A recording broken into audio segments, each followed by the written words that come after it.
ও মাই god, match জয়ের পর উপস্থাপকের কঠিন প্রশ্নে বাংলাদেশকে নিয়ে কেমন মন্তব্য করলো শাহিন আফ্রিদি। টি-20 বিশ্বকাপের দিনে তৃতীয় ম্যাচে যুক্তরাষ্ট্রকে 32 রানে হারিয়েছে পাকিস্তান। ব্যাট করতে নেমে সাহেবজাদা ফারহানের 74, বাবর আজমের 46 ও সাদাব খানের 12 বলে 30 রানে বর করে পাকিস্তান সংগ্রহ করে 190 রান। জবাবে শাহিন জাহাঙ্গীর ও শুভম রঞ্জন চেষ্টা করলেও শেষ পর্যন্ত 158 রানে থামে যুক্তরাষ্ট্র।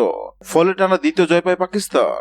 ম্যাচ জয়ের পর উপস্থাপকের কঠিন প্রশ্নে বাংলাদেশ দলকে নিয়ে শাহিন আফ্রিদি বলেন, বাংলাদেশ আমাদের ভাই। বাংলাদেশকে অন্যায়ভাবে বিশ্বকাপ থেকে বাদ দিয়েছে ভারত ও আইসিসি। আমরা এটা মেনে নিতে পারি না।